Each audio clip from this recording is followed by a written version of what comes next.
Greetings, welcome back to Friday 13th YouTube channel. Today we're going to be watching an interview with Nasty Savage, one of Florida's finest metal bands. Now we all know Nasty Savage started out in Brandon, Florida back in the early 80s. They released 3 fantastic albums, Nasty Savage, Indulgence, Abstract Reality and Penetration Point. Then later on Psycho Psycho. Now the band are actually recording at the moment new songs. So I caught up with Ronny to talk about the history of the band and what the future holds. This is a fantastic interview, folks. It's done in 2 parts, so please watch the first one and go to the second one. There'll be a link straight after it for you to watch. So thanks for watching, Metalheads. Please subscribe, please leave comments, thumbs up, and please share this interview on social media. Most of all, I'd like to thank Ronny for the interview. Thank you, brother. It's such a pleasure to speak to you again. Take care, and thanks for watching, Metalheads. Be safe. So welcome to Friday 13th, Ronny. It's been a long time since we've done an interview. Like I said, we did an interview many, many years ago. You might have seen the interview on my website. Yeah, man, it's really good to see that you've hung in there supporting metal and, doing what you're passionate for because time flies since the last time we met, tour in 1988 in Huddersfield. Yeah, it was a good tour. What memories do you have for that tour? What's that? What memories do you have from that tour? Because you played in places like Poland and you was playing some big venues, weren't you, back in the day? Oh, man, I tell you what, every one of them was sold out with Exhumer and Autumncraft. And, we pretty much headlined them.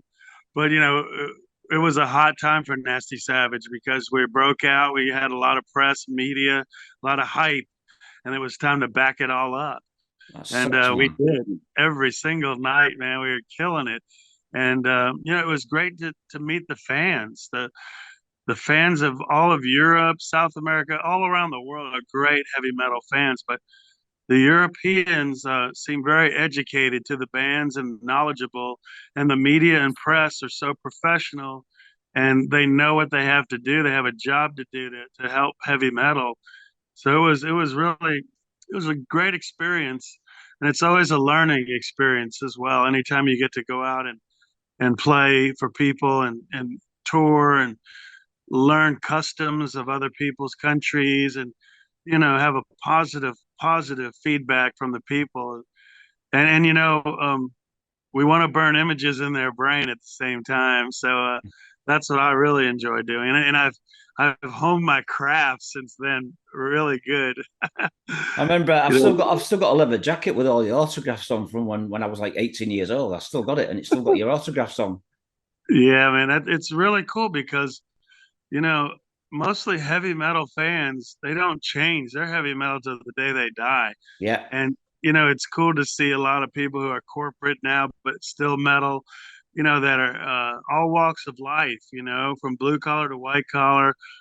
It doesn't matter if you're black or white or yellow or red, brown.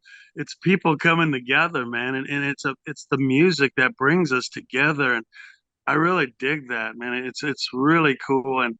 And as you grow, you kind of mature sometimes as a songwriter, where back in the old days we were singing about thunder and lightning and death or glory or, posers. And as you get older, I started writing more about the inhumanities and psychological warfare in your head of everyday living and everyday life. So you try to put a message out there, but you try to keep it heavy, and you really do it. The best thing I found is to do it for yourself. And if you're doing it what your heart says, everything else should fall into place. Don't do it because someone else thinks it's cool. You should do it like this or that. And that's been the way with Nasty Savages. We were very kind of unique and original to our own style and beliefs. And sometimes I think it was great. And sometimes it maybe put us somewhere where people didn't understand, or we weren't as accessible maybe as we should have been. Right. I mean, back in the day, you actually formed back in 1981, but you went under the name of Nightmare. And then, do I believe in saying you changed the name back in 1983 to Nasty Savage? Is that correct? Well, it was a band called Nightmare. It was Ben and Fred, and Craig Huffman was a drummer, and they had a female singer. And they got rid of the singer, and I heard that they wanted a singer, and I really wasn't a singer. I never played in a band before, but my friend kept going, man, you need to go try it. had the look and everything. I just always thought I could do it, or I wanted to. I was inspired by people maybe like Elvis Presley and, just the Beatles, and just then, Metallica and Slayer and Motorhead and, all these bands, and even Leonard Skinner, people like that were just like Ronnie Van Zant, some singer like that. So I said, hell, man, you know what? I'll go try out. So I tried out for him. I sang two or three songs. Iron Maiden, Wrathchild was one of them. And then I never heard back from the guys. So I was like, damn. So then I was at a keg party and I ran into him about a week later. I said, hey, do you guys want me to be your singer or not? And they go, yeah, we do. I go, I'll be over Monday with a game plan. So I came over Monday. It was like the jam house.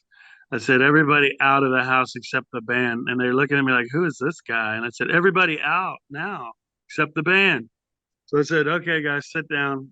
The name of the band is Nasty Savage. I'm going to be Nasty Ronnie, the wildest singer ever.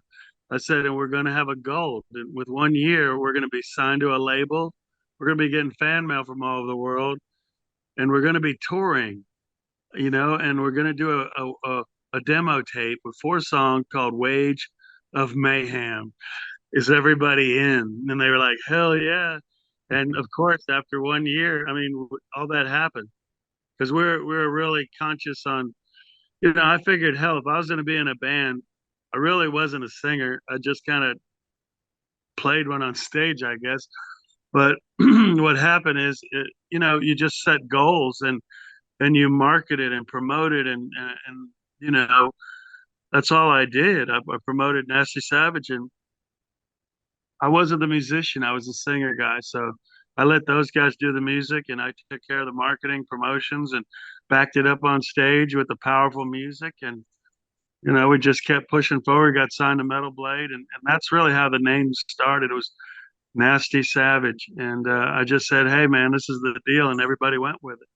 Right then. So as a vocalist, who's inspired you? Well,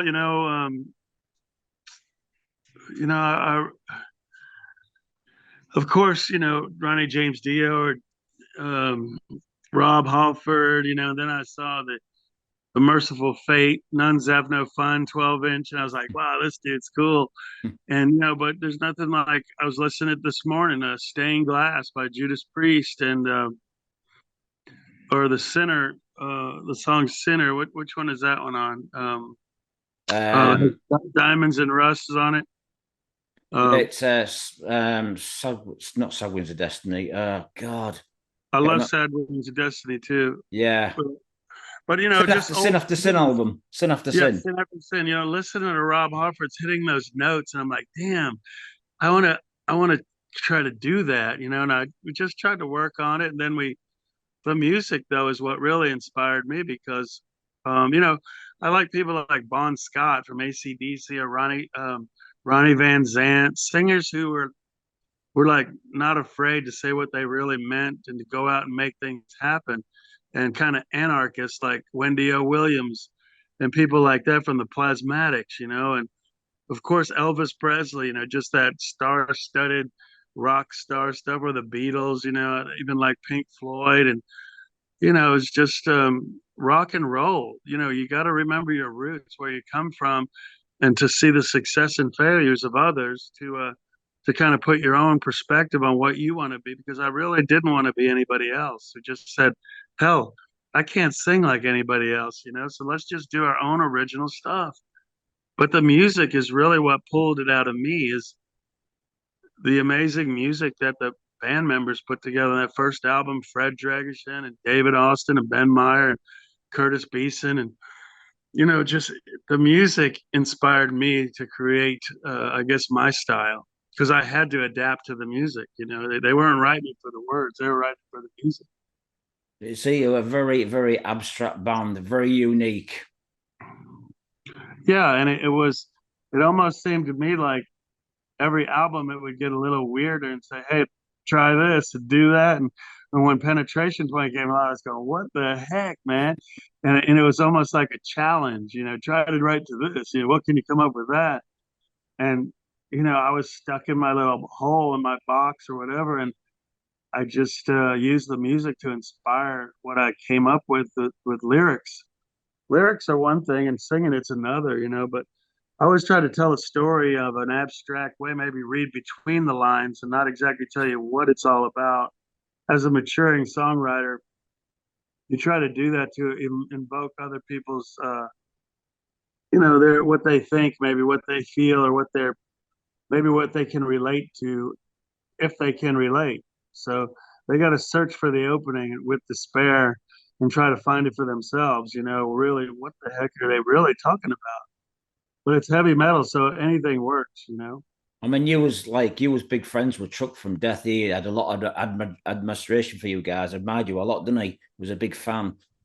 Well, it was really cool because in the '80s when we came out, Sabotage was around in a band called Argus that we really liked, and Sabotage was Avatar. We got to see them and go to their shows, and then we said, man, let's start this band, and we started Nasty Savage, and we kind of took our own thing to the next level. But then the guys from Orlando, Chuck and Rick, and came over.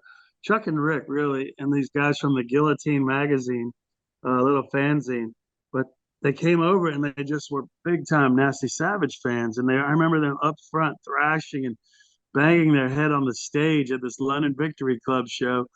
And then they'd come over to our practice and hang out. Then the next thing you know, they were starting a band called Mantis. And all of a sudden, the evolution of death metal from Chuck, his vision, just exploded. I mean, they say it happened from Possessed. Yeah, that's one thing, but Chuck and Death, I mean, they turned into Death, and we played shows with them, and next thing you knew, Obituary popped up, and then Deicide, Morbid Angel, all these bands, Nocturnus, 6 Feet Under came later, and all this. But that era, they just took it to an extreme death metal. It was different from Nasty Savage, but I think because they were maybe inspired by seeing us and at the events and at the gigs, they just had to take it to another level, and they created this extreme genre of music that has stood the test of time and expanded and took them to another level beyond anything we could have ever done. It made Morris Sound Recording Studios an epic place to record from. Bands came from all over the world. With a guy named Scott Burns turned into a death metal promoter or producer. And when we recorded there, he was an assistant to the producers. So I mean, he took it to another level too, and it all worked itself out. But yeah, it's really cool when you could look back and rest in peace, Chuck. I mean, what would he be doing if he was still around today? I think he was very much inspired by the guitar work of David Austin and Ben Meyer, and that he was searching. He wanted to take it to another level. He wasn't just death. It was called Death, but he wanted to do more than that. Matter of Yeah. fact, Scott Carino played some shows with Death. I think he toured with them a little bit, and he might have been on an album too. But Scott's our bass player, so he's got some stories of Chuck and Death as well. But it was always good when 41 years later they're still recognizing the inspiration that maybe Nasty Savage did as not only friendships but business wise and production wise, and just the impact that we had on people, especially from the Florida levels. And there was many bands as well: Siren, Oblivion. Oh man, there's so many. 6 Feet Under, Cannibal Corpse. All those. It's a who's who sometimes when we're out playing, and they're all from Tampa Bay. It was at one time the death metal capital of the world, Yeah, it and was. very proud of that, because I think we might have had a some kind of reason that it came about, because maybe we were someone who started it all. So People the did. name, so the name Nasty Savage, did you come up with the name, or was it already there before you joined? No, it was something that I came up with. I always like Savage. Is when I was thinking of a name for a band, a Savage.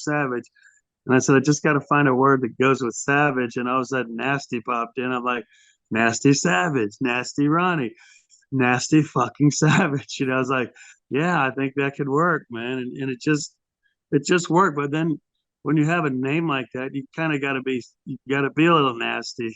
You got to be a little savage.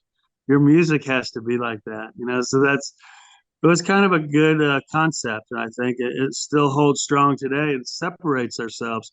You know, we just played in Chicago at that metal fest, and dude, it was bands from Scandinavia and Sweden and you know all over the world, but they were death metal and black metal bands and like scary metal and shit. You know, and a lot of young, but just like machines up there. You know, Yeah. so then they bring Nasty Savage in, and the band I was telling you about, Messiah, they're another kind of old school band. From Those Switzerland, I think. I think from Switzerland, aren't they? Switzerland, man, those dudes were badass. And the drummer had the Nasty Savage tour shirt from '88 in Europe. He wore it that night. But they're great guys. So we're kind of the old school. But to get up there and challenge ourselves to play in front of black metal fans and death and to take them on a ride, man, and get them to understand or follow the storyline that we were giving them. Because I will take them on a trip, man. I tell you what, and I get everybody involved. And that's what's missing today in a lot of metal bands, a lot of younger bands, and a lot of the death metal and maybe black metal. They just play so brutally, and they go on to the next song. But I try to get people really involved and bring out emotion, you know, and then burn images in their brain that they'll never forget for sure. So it was always a challenge, and it was a really great feeling that we connected with those kids. And you know they didn't miss a beat, man. They didn't miss a song. They were kind of glued to their seat watching old school Brandon, Florida heavy metal deliver the mayhem after 41 years, still doing it. Well, so you signed with Metal Blade Records back in the day. What other labels approached you? Roadrunner? Any of those labels? There must have Well, been. Roadrunner came on from Europe, and that was the Metal Blade Yeah. kind of go get along with that. Licensee, won't they? Yeah. Um, we work with Rotten Records as well. It was a Oh, that's DRI. BRI, yeah, Spike, yeah.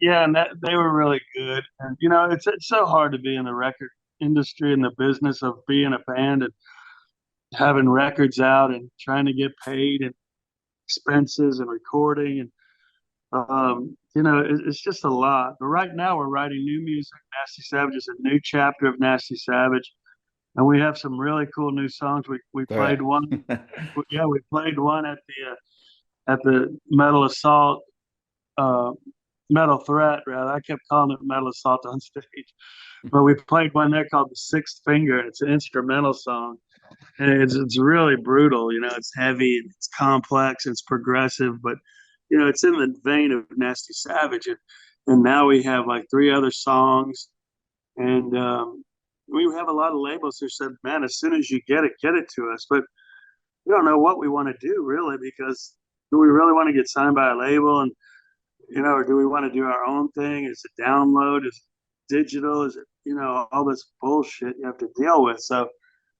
you know, who knows what we're going to do, but we are on track to record some new music and really excited about that. You know, it Good. really is, you know, dealing with record companies is never easy. When we first started, Metal Blade wanted to sign us to like a 5 to 7 year deal. So our manager at the time was Curtis's dad.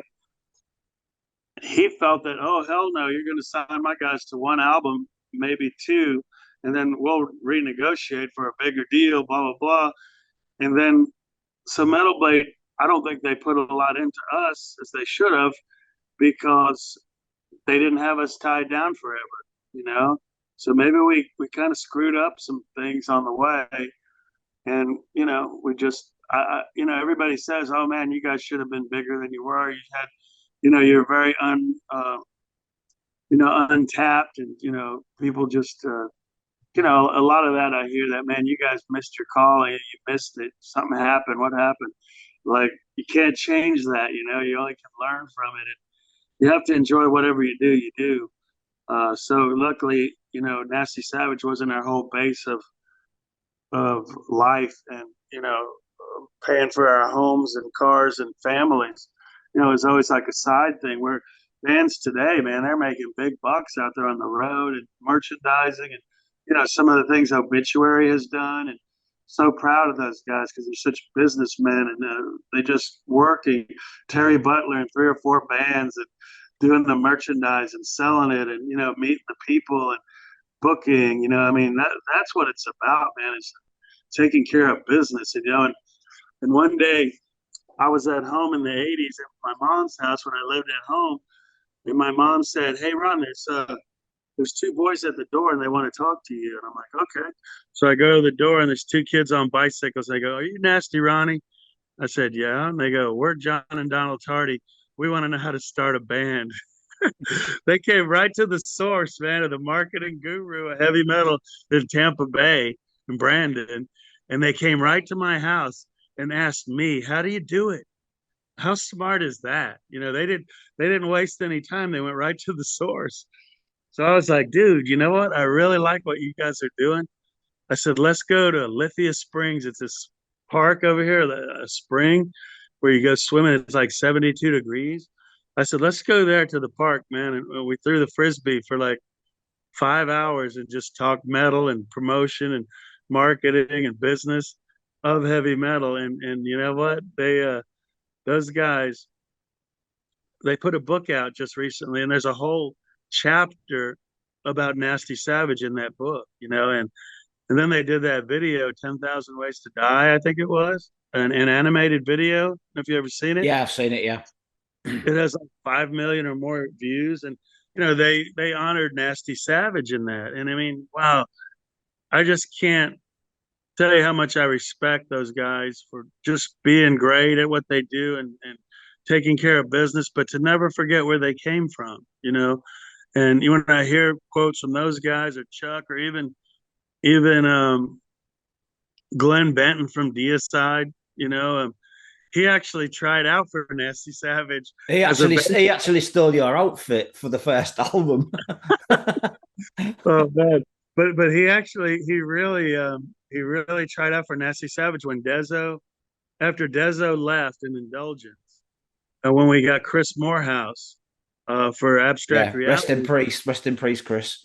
Yeah, rest in peace, brother. But Glenn Benton always reminds me that he tried out for Nasty Savage, and I never knew it because I wouldn't go to the auditions. I would let Ben and Fred I would let Ben and Dave and Curtis figure out who they want to jam with, and whoever they picked, I was fine with.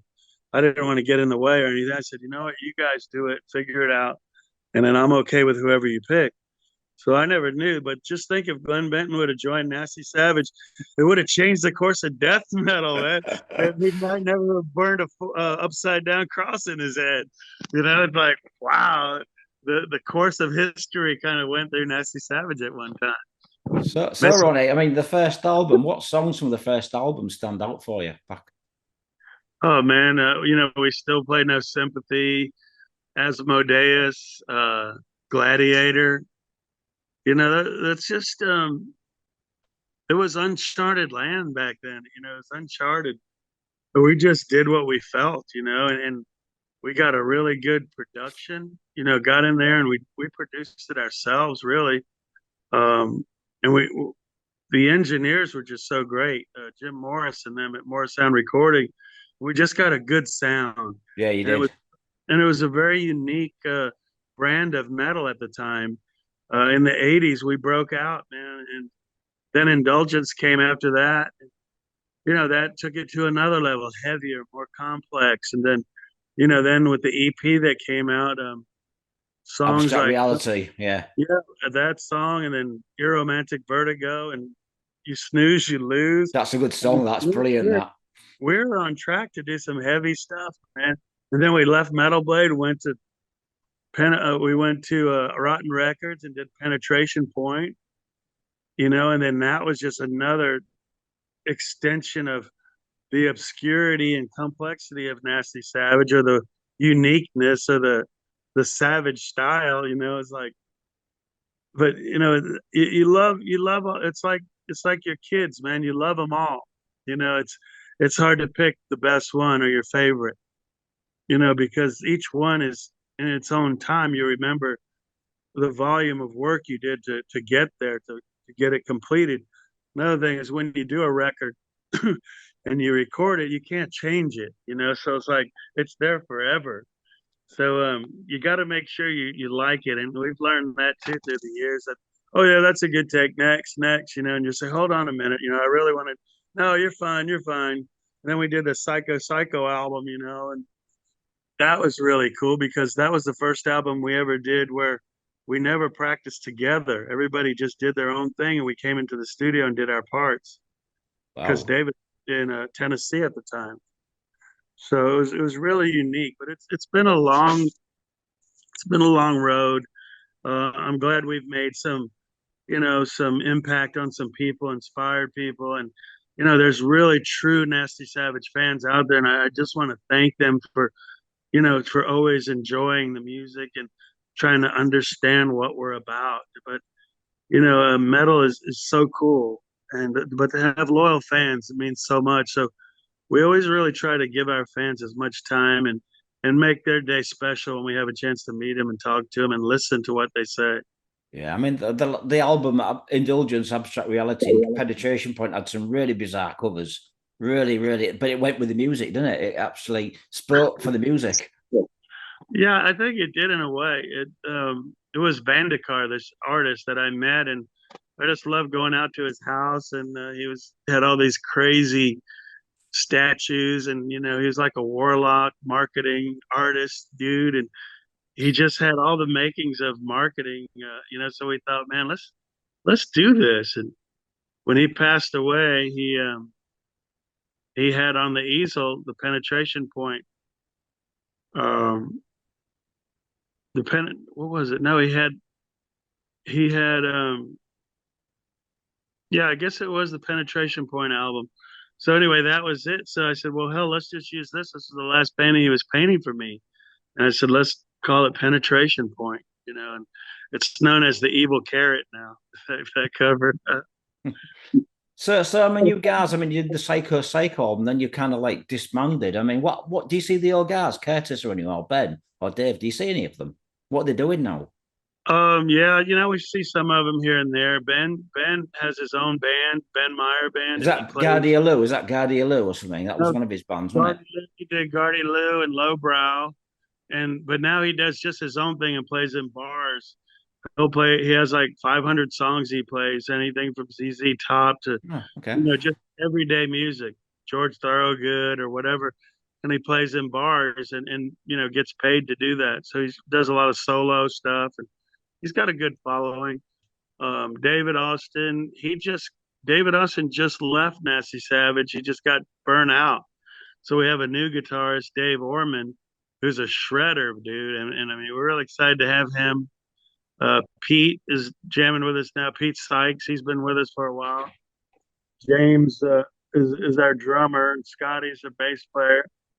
And so we have a new band pretty much. I'm the old original member now, and I have a bunch of other guys with me. So Fred's off somewhere. I hardly ever see Fred Dragishen. Dezo's like a school teacher, and so the past is really the past, though. But Yeah. I'm really concerned about more where we're at right now and this new chapter of Nasty Savage. Right then. So if you had to pick an old album, which one's your favorite out of the 4 albums in the EP? Which one would you say is your favorite album? Oh man, it's hard to say. I would say, like I said, it's like your kids; you love them all. But I would say the next one's going to be my favorite. The next one. Because I love them all, man. I really like the Psycho album because I was really in tune with my lyrics and you progress and you mature as a songwriter. So I felt like that was some of my best stuff yet. Now the best stuff next is the next stuff that we do. And it's sort of like a surfer. He's always searching for the ultimate wave. It's sort of like a painter. He's always looking for that ultimate painting. And you can never be set and say, this is the best. Because the next one, I mean, you have favorites. I think one of my favorites, I think one of my favorites has to be Psycho because it was just some really cool lyrics and words, and stories that I wanted to tell, and the music was badass. Richard Bateman, may he rest in peace as well. What a Oh great yeah. bass Wow. player he was, man. Just unbelievable talent, you know. And I'm just honored that I get to jam with such great musicians and good friends, and camaraderie that we had, and the creativeness and the vision. You know, David Austin's incredible in the studio, and but we took care of business. You know, that's what I'm really proud of, is that we always took care of business. We never went in the studio and screwed off and wasted a lot of money and time.